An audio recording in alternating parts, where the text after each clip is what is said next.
Welcome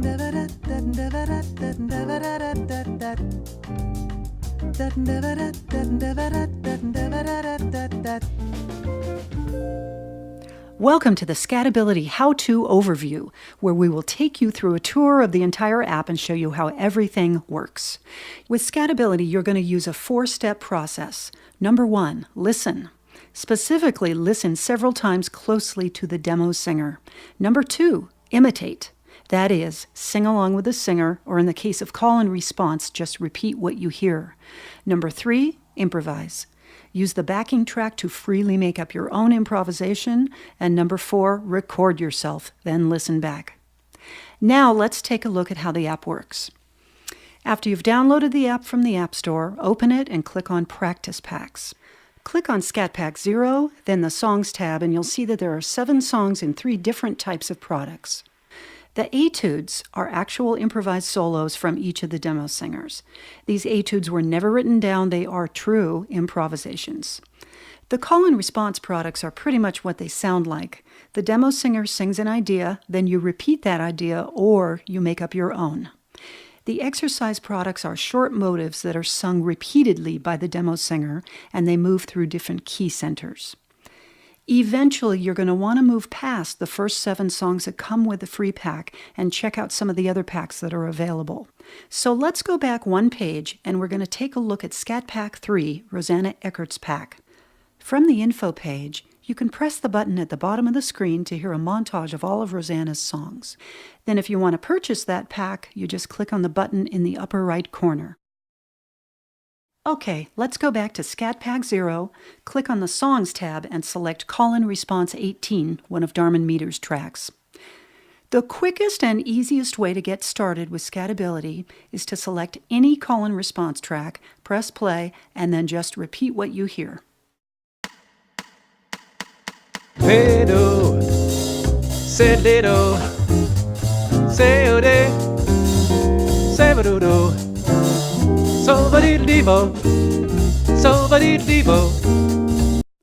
Notice that each info page contains detailed info about each track. The progression, the level of difficulty, 1 through 4, 4 being the most difficult, the style, the tempo, etc. Let's go now to the mixer page and take a look at how the play controls work. At the bottom of your screen, the button in the middle is of course the play and the stop button, then the one to the far left is the return to 0, and the one next to that is the halfway locator button.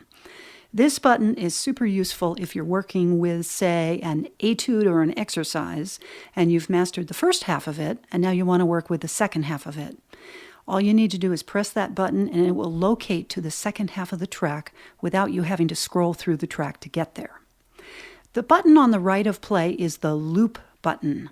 This is also a very, very useful button for rehearsing tricky passages or any shorter bits of music repeatedly.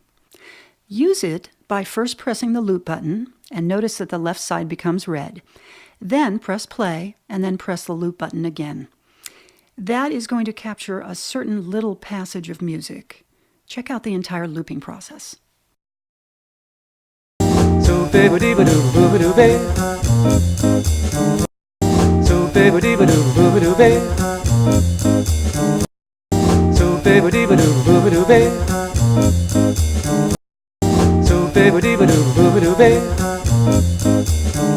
Then to end the looping process, you can just press stop or press the loop button again.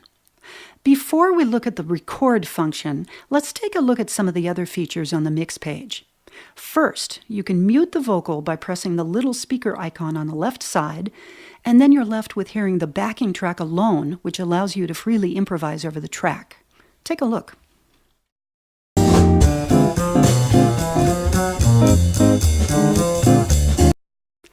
You can also mute the backing track if you want to, maybe to hear the vocal more clearly, or you can mute the synth track at the bottom.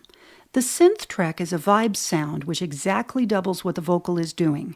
You should use this option after you've become familiar with the vocal and for times when you want to experiment with your own syllables and maybe make your own tone, color choices and stylistic choices.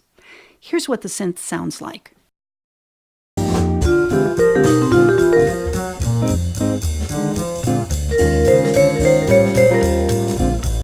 a small side note about the count off.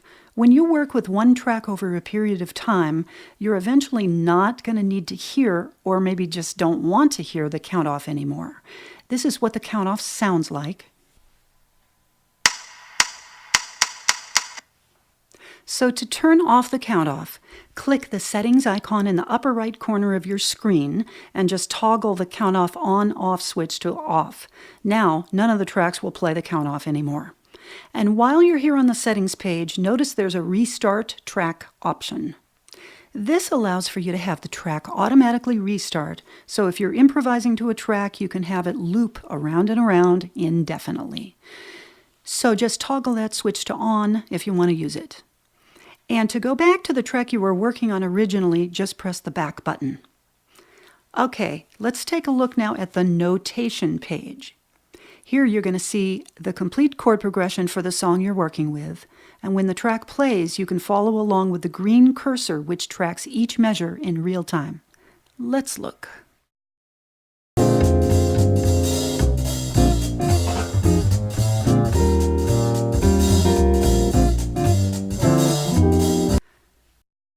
Okay, now we're going to talk about the record function, which I think is one of the most fun parts of this app, by far. It is super simple to use. Just press the red button in the lower right corner of your screen, and the track will start playing and recording.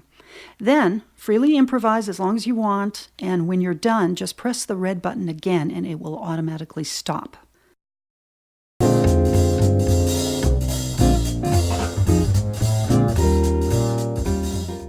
Note that you don't need to press play or use the stop button. Just press the red button to start recording, then sing, then press the red button again.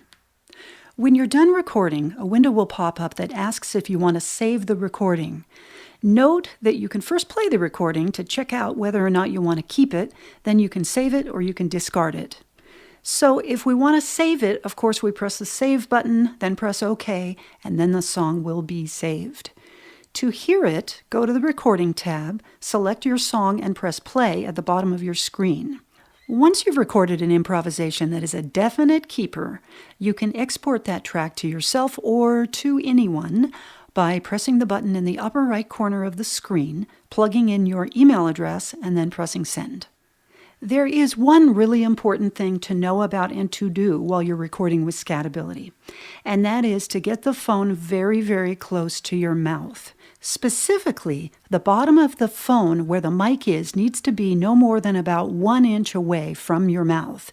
Otherwise, it might not hear your voice loud enough to be heard over the accompaniment.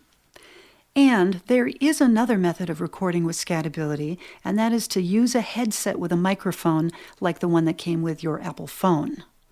When you record this way, the track is not audible to anybody around you. It can only be heard through the headset. So it's a quieter way to record, and you'll also have the ability to mix both the backing track and the vocal volume levels after recording. Now, let's go back to the home page by using the back buttons, and we are going to go to Settings. You're already familiar with a couple of the settings on this page, the Restart Track and the Count Off On-Off buttons. At the top, you'll also see a choice for external speakers, which are the speakers that are normally used when you play any music from your phone, or ear speaker.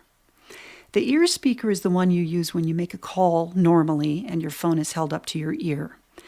Using the ear speaker allows you to be quiet when using ScatAbility, so you could, for example, sit on a crowded bus or even in an airplane and listen to an etude, and no one will know it. At the bottom of the settings page, you'll see a button that says Delete All Recordings. It does exactly what it says. It will delete all of the recordings on ScatAbility. So be careful. If there's anything that you're sure you want to save, be sure to export it before pressing this button. And finally, let's navigate to the information page.